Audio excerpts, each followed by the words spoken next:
श्री शिवाय नमस्तुभयम। दोस्तों, आप सभी लोग जानते हैं कि 3 मार्च 2025 यानी सोमवार को पड़ रही है फाल्गुन मास की विनायक चतुर्थी व्रत। और दोस्तों, यह वह तिथि है जो फाल्गुन मास में पड़ने वाली सबसे बड़ी तिथि है, क्योंकि यह सोमवार के दिन पड़ रही है और इसका बहुत ही बड़ा और विशेष महत्व होता है। पूज्य गुरु जी ने कहा है कि अगर कभी भी मौका लग जाए और फाल्गुन महीने की सोमवार विनायक चतुर्थी व्रत को पढ़ जाए तो आप लोगों को 5 गेहूं के दाने वाला उपाय तो अवश्य ही करना चाहिए। इन दोनों का संयोग बहुत ही कम आता है। इसी के साथ में गुरु जी ने अपनी शिव पुराण कथा में बताया है कि इस दिन आपको एक 5 गेहूं के दाने वाला उपाय तो आपको अवश्य ही करना चाहिए, क्योंकि ऐसा दिन पूरे साल में सिर्फ एक ही बार आता है। और दोस्तों, आप सभी लोग जानते हो कि सोमवार विनायक चतुर्थी व्रत का अगर सबसे बड़ा कोई उपाय है तो वह 5 गेहूं के दाने वाला उपाय है। तो दोस्तों, विनायक चतुर्थी व्रत के दिन आप लोगों को इस 5 गेहूं के दाने वाला उपाय को जरूर करना है। बहुत सारे लोग होंगे जिन लोगों ने इस उपाय को ना किया हो, मतलब पूरा साल निकल गया, उन्होंने किसी भी दिन इस 5 गेहूं के दाने वाला उपाय को ना किया हो। पर दोस्तों, आपके पास एक आखिरी मौका बचा हुआ है, जो कि 3 मार्च सोमवार विनायक चतुर्थी व्रत के दिन है। इस दिन आप लोगों को इस वाले उपाय को जरूर कर लेना है। भले ही आपने पूरे महीने भर इस उपाय को ना किया हो, अगर इस वाले उपाय को कर लिया तो आपको इस उपाय को करने का वह फल मिलेगा जिसकी आपने कभी कल्पना भी नहीं करी होगी। इसीलिए आप लोग इस वाले उपाय को एक बार जरूर कर लेना है, ताकि आप लोगों के हाथ से यह मौका ना जा सके और आपको इस उपाय को करने का फल मिल सके। दोस्तों, यह उपाय पंडित जी ने अपनी अभी की ही श्री शिव महापुराण की कथा में बताया है जी। इस उपाय को आज हम आपको बहुत अच्छे से समझाने वाले हैं। इस वीडियो को देखने के बाद इस उपाय को समझने के लिए आपको कोई और वीडियो को देखने की जरूरत नहीं पड़ेगी। तो चलिए दोस्तों, उपाय को शुरू करते हैं। देखिए, यह इस फाल्गुन महीने के सोमवार विनायक चतुर्थी व्रत के दिन यह इतना खास होता है, इतना महत्वपूर्ण होता है। देखा गया है कभी कभी बड़े बड़े पूजा पाठ अनुष्ठान से जो मनोकामना पूर्ण नहीं होते, वह फाल्गुन महीने की सोमवार चतुर्थी व्रत के दिन एक छोटे से उपाय करने से ही आपकी मनोकामना पूर्ण हो जाती है। और बहुत सारे लोगों ने इस उपाय को किया भी है और उनको इस उपाय को करने का फल भी जरूर मिला है। अगर आप लोग भी इस उपाय को करना चाहते हैं तो आप इस उपाय को पहले अच्छे से समझ लेना, सुन लेना, उसके बाद करना। आपको इस उपाय का फल जरूर मिलेगा। और इस उपाय को कर लेने से आपके घर में चाहे किसी भी प्रकार की दुख और समस्या क्यों ना चल रही हो, आपको उसका कारण भी नहीं पता है कि भाई यह समस्या किस कारण से चल रही है, उसका कुछ भी कारण हो सकता है, जैसे पितृदोष हो सकता है या किसी भी तरह का मंगल दोष भी हो सकता है। तो इस दिन आप लोगों को यह वाला उपाय कर लेना है। यह एक ऐसा उपाय है जिस उपाय को अगर किसी विशेष दिन पर किया जाए तो भाई उस विशेष दिन का जो है वह तो हमें मिलता ही मिलता है, पर हमने उस दिन पर इस उपाय को किया है तो हमें उससे भी बड़ा फल मिलता है और फल बहुत जल्दी मिलता है, क्योंकि आप इस उपाय को बहुत ही बड़े और विशेष दिन पर कर रहे हो। तो चलिए अब उपाय के बारे में बात करते हैं, लेकिन उससे पहले आप लोगों को यह जानना आवश्यक है कि आखिर यह उपाय किस समय करना है, किसको करना है और कैसे करना है। तो चलिए हम आगे आपको वीडियो में एक एक करके बता देते हैं। लेकिन उससे पहले अगर आप लोग हमारे चैनल पर पहली बार आए हैं या फिर मेरी आवाज आज पहली बार सुन रहे हैं तो हमारे चैनल को सब्सक्राइब जरूर कर लेना और इस वीडियो को लाइक करके कमेंट बॉक्स में श्री शिवाय नमस्तुभयम ओम नमः शिवाय जरूर टाइप कर देना। और जो यह वीडियो देखेगा भाई, उसको 5 गेहूं के दाने वाला उपाय जरूर करना चाहिए, क्योंकि इस दिन एक गेहूं के दाने का भी बहुत ही बड़ा और विशेष महत्व होता है। और जब बात आ जाए 5 गेहूं के दाने वाला उपाय की, तो यह सोने पर सुहागा वाली बात हो जाती है और यह एक बहुत ही बड़ा उपाय हो जाता है इस सोमवार विनायक चतुर्थी व्रत का। तो अब दोस्तों, इस 5 गेहूं के दाने वाला उपाय को आखिर करना किसको है, सबसे पहले हम लोग वह बात जान लेते हैं। बड़ी माता बहन इस वाले उपाय को कर सकती है। और दोस्तों, अगर आप चाहे तो अपने घर में से सभी सदस्यों को भी इस उपाय को करवा सकते हैं। अगर किसी व्यक्ति की खुद की कोई मनोकामना है, खुद की कोई दुख और परेशानी है जो कि वह अपने लिए ही करना चाहता है इस वाले उपाय को, तो वह खुद अपने लिए भी कर सकता है। बाकी अगर कोई घर में से ऐसा है जो कि अपने पूरे घर परिवार की सुख और शांति के लिए यह वाला उपाय करना चाहता है तो भाई वह भी कर सकता है, उसमें भी कोई दिक्कत वाली बात नहीं है। कहने का मतलब यह है कि इस उपाय को हर एक सदस्य भी कर सकता है और पूरे घर परिवार के सदस्य के लिए घर की बड़ी माताओं बहनों में से कोई एक माता बहन भी कर सकती है। माताएं बहनें अगर घर में उपस्थित ना हो या वह यह वाला उपाय ना कर पा रही हो तो फिर घर का कोई बड़ा सदस्य भी इस 5 गेहूं के दाने वाला उपाय को कर सकता है, चाहे फिर वह पुरुष ही क्यों ना हो, उसमें कोई भी दिक्कत वाली बात नहीं है। उसके बाद में दोस्तों जो अगला प्रश्न निकल कर आता है वह यह आता है इस उपाय को लेकर कि आखिर इस उपाय को हमें किस समय करना है, सुबह के समय करना है कि शाम के समय करना है। तो देखो, इस वाले उपाय को आप लोग सुबह के समय भी कर सकते हो और शाम के समय प्रदोष काल में भी कर सकते हो। अब अगर आप पूछो कि भाई सबसे उत्तम समय कौन सा रहेगा इस 5 गेहूं के दाने वाला उपाय को करने का, तो हम आपसे बस यही कहेंगे कि इस उपाय को आप सुबह के समय करेंगे तो ज्यादा बेहतर होगा। बाकी अगर प्रदोष काल शाम के समय भी करेंगे तो भी अच्छा होगा, उसमें कोई भी दिक्कत वाली बात नहीं है। तो अब दोस्तों जो अगली सबसे बड़ी और महत्वपूर्ण बात आती है वह यह आती है कि सुबह अगर हम उपाय को करेंगे तो हमें कितने बजे से लेकर कितने बजे तक के बीच में करना है, और शाम के समय प्रदोष काल में करेंगे तो हमें कितने बजे से लेकर कितने बजे के बीच में करना है। तो देखो, सुबह जितनी जल्दी हो सके आप उपाय को करने की कोशिश करना। बाकी अगर किसी कारणवश लेट भी हो जाओ, थोड़ी देर भी हो जाए तो 10 या 11 बजे तक भी आप उपाय कर लेना, पर 12 बजे से ज्यादा देरी ना हो, ठीक है? इस बात का ध्यान रखना। उसके बाद में दोस्तों अगर शाम के समय प्रदोष काल की बात करें, प्रदोष काल का जो समय होता है वह शाम के 6:30 से शुरू हो जाता है। मतलब शाम के 6:30 से लेकर शाम के 8 बजे के बीच का जो समय होता है यह समय प्रदोष काल का समय होता है। तो आप इस उपाय को 8 या 9 बजे के बीच में भी कर सकते हो। मतलब शाम के 6:30 से रात 9 बजे के बीच में आप कभी भी इस वाले उपाय को कर सकते हो, उसमें कोई भी दिक्कत वाली बात नहीं है। देखिए, पहला जो उपाय है आपको मात्र 5 गेहूं के दानों से करना होगा।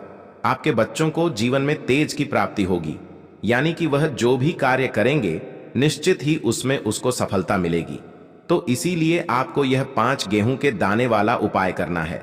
दूसरा जो उपाय है, यदि आपके बच्चों की मन की जो मनोकामना है, मन की जो इच्छा है वह कई दिनों से परिपूर्ण नहीं हो पा रही, तो माताओं को एक उपाय करना है जिससे कि उनके मन की हर एक इच्छा परिपूर्ण हो जाए। और तीसरा उपाय बहुत ही खास होने वाला है, क्योंकि यह उपाय माताएं भी कर सकती हैं, साथ ही साथ घर का कोई भी सदस्य कर सकता है।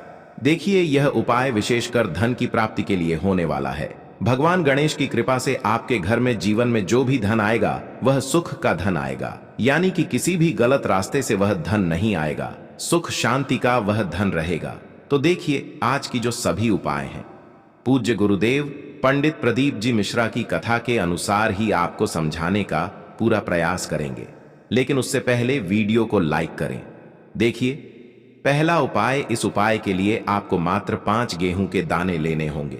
सामने स्क्रीन पर आपको दिखाए जा रहे हैं। इसी प्रकार से आपको 5 गेहूं के दाने लेने हैं। इसी के साथ में आपको एक तांबे के पात्र के अंदर शुद्ध जल लेना होगा।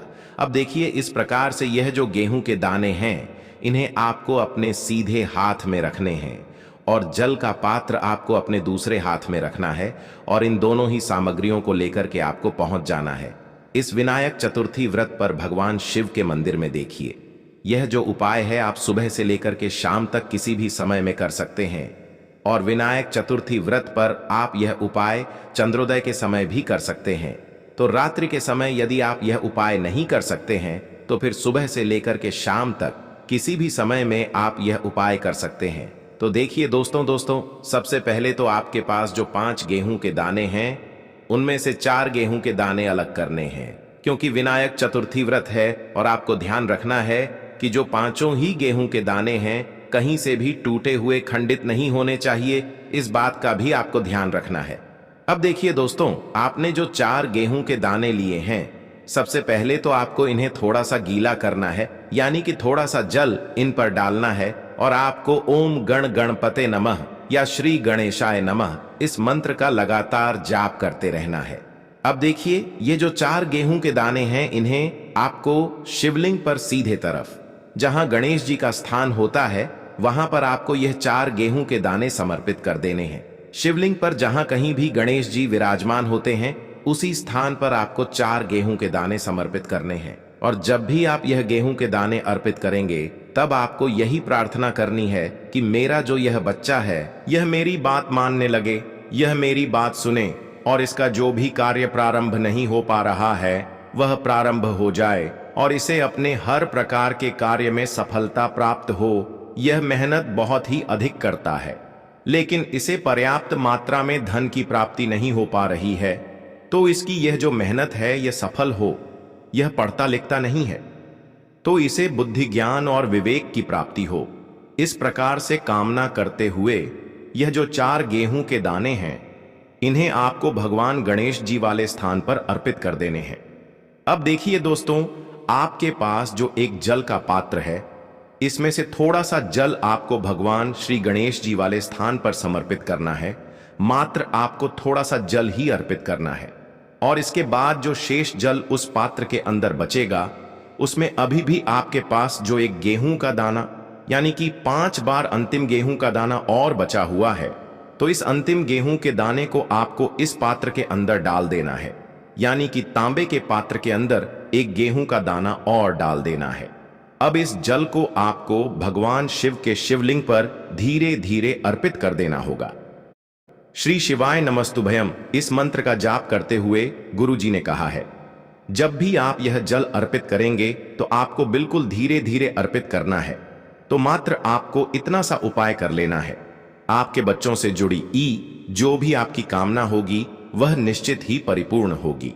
देखिए, यदि आपके बच्चों के जीवन में किसी भी प्रकार की समस्या है तो उसे आप बोल दें, या फिर आपकी बच्चों की किसी भी प्रकार की मनोकामना है जो अधूरी है तो उसे आपको बोल देना है। तो विशेषकर आपको यह जो उपाय है अपने बच्चों के लिए ही करना है। तो इस प्रकार से आपको यह सुंदर सा उपाय इस सोमवार विनायक चतुर्थी व्रत पर अवश्य करना है। अब दोस्तों, हम जान लेते हैं गुरु जी द्वारा बताए गए दूसरे उपाय के बारे में। देखिए, इस उपाय को करने के लिए आपको मात्र 1 लोटा शुद्ध जल लेना है। फिर इसी के साथ में आपको मात्र 2 हरे मूंग के दाने भी लेने होंगे। देखिए, आप जो 2 हरे मूंग के दाने लेंगे वह कहीं से भी टूटे हुए खंडित नहीं होने चाहिए। आपको साबुत हरे मूंग के दाने लेने हैं। अब इसी के साथ में आपको मात्र थोड़ा सा शहद ले लेना होगा। अब मात्र तीनों सामग्रियां लेकर के आपको पहुंच जाना है भगवान शिव के मंदिर में, कि गुरुजी ने बताया है कि यह जो उपाय है इसे आप इस सोमवार विनायक चतुर्थी व्रत पर सुबह से लेकर के शाम तक किसी भी समय में कर सकते हैं। देखिए, सबसे पहले तो आपके पास जो 1 लोटा शुद्ध जल है, इस जल में से आपको थोड़ा सा जल शिवलिंग के सामने ने जो नंदी महाराज होते हैं उनका पैर उठा हुआ होता है, वहां पर आपको थोड़ा सा जल अर्पित करना है। अब इसके बाद आपके पास जो शहद है, इसे आपको अपने सीधे हाथ की चीटी उंगली के पास वाली जो उंगली होती है, नामिक उंगली, उसमें आपको यह शहद लेना है। तो इसी उंगली से आपको शिवलिंग पर शहद से ओम का निर्माण कर देना होगा। जब भी आप शिवलिंग पर शहद से ओम का निर्माण करेंगे, तब आपको लगातार श्री शिवाय नमस्तुभयम इस मंत्र का जाप करते रहना है। इसके बाद आपको जो आपके पास 2 हरे मूंग हैं, उनमें से 1 हरा मूंग अपने सीधे हाथ में लेना है, और आपको ओम गण गणपतये नमः या फिर श्री गणेशाय नमः इस मंत्र का कम से कम 11 बार जाप करना है। और यह एक हरा मूंग का दन आपको भगवान गणेश जी वाले स्थान पर अर्पित कर देना है।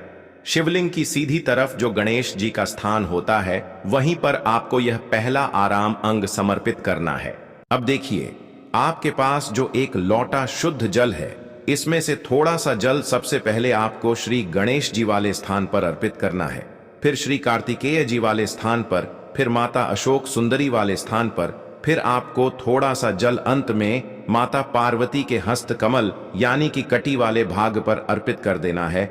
अब अंत में आपको उस पात्र के अंदर थोड़ा सा जल और बचा करके रख लेना है, और जो आपके पास दूसरा और अंतिम आराम अंग बचा हुआ है, इसे आपको उसी पात्र के अंदर डाल देना है। और यह जो जल है, इसे आपको धीरे धीरे शिवलिंग पर अर्पित करते जाना है। और आपको लगातार बुद्धेश्वर महादेव का मन में स्मरण करते रहना है। देखिए, सोमवार की चतुर्थी है, इसीलिए आपको बुद्धेश्वर महादेव का स्मरण करना है। जल अर्पित करने के बाद आपको शिवलिंग के सामने बैठकर महादेव से आपके जीवन में जो भी समस्याएं चल रही हैं उन्हें दूर करने की प्रार्थना कर लेनी है। गुरुजी ने बताया है, सोमवार के दिन या फिर किसी भी गणेश चतुर्थी पर किया गया यह उपाय आपके जीवन से धन धान्य की समस्या को दूर करेगा। और यदि आपके बच्चों में बुद्धि ज्ञान और विवेक की कमी है तो उनमें भी बहुत ही तेजी से वृद्धि होगी। अब दोस्तों, हम जान लेते हैं गुरुजी द्वारा बताए गए तीसरे विशेष और अंतिम उपाय के बारे में। देखिए, यह जो उपाय है घर का कोई भी सदस्य कर सकता है। तो देखिए, इस उपाय को करने के लिए सबसे पहले तो आपको मात्र 5 दुर्वा घास लेनी होगी। और यह जो आप 5 दुर्वा घास लेंगे, इनका आपको एक बंडल तैयार कर लेना है। देखिए, यह उपाय आपको इसीलिए करना है क्योंकि गणेश जी की कृपा से आपके जीवन में जो भी धन आएगा वह सुख समृद्धि का आएगा, यानी कि किसी भी गलत कार्य से धन आना नहीं चाहिए। इसीलिए आपको यह विशेष उपाय करना चाहिए। देखिए, सबसे पहले तो आपके पास जो 5 दुर्वा घास है, इन्हें आपको भगवान शिव के मंदिर में लेकर के पहुंच जाना है। देखिए, यह जो दुर्वा घास है, इसे सबसे पहले तो आपको शिवलिंग पर सीधी तरफ जहां गणेश जी का स्थान होता है वहां पर आपको इसे स्पर्श करवा देना है। जब भी आप स्पर्श करेंगे तब आपको प्रार्थना करनी है कि घर में जो भी धन आएगा वह सुख समृद्धि का धन आएगा। घर में जो भी धन आएगा, घर में जो भी धन आएगा वह सतमार्ग का आएगा। ऐसे आपको कामना करनी है। और यह जो दुर्वा घास है, इसे आपको पुनः शिवलिंग से उठा लेनी है। अब यह जो दुर्वा घास है, इसे आपको सीधे अपने घर लेकर के आना है। अब आपके मुख्य द्वार की जो दहलीज होती है, यानी कि जो डहरी होती है, वहां पर आपको सबसे पहले तो इस दुर्वा घास को स्पर्श करवाना है।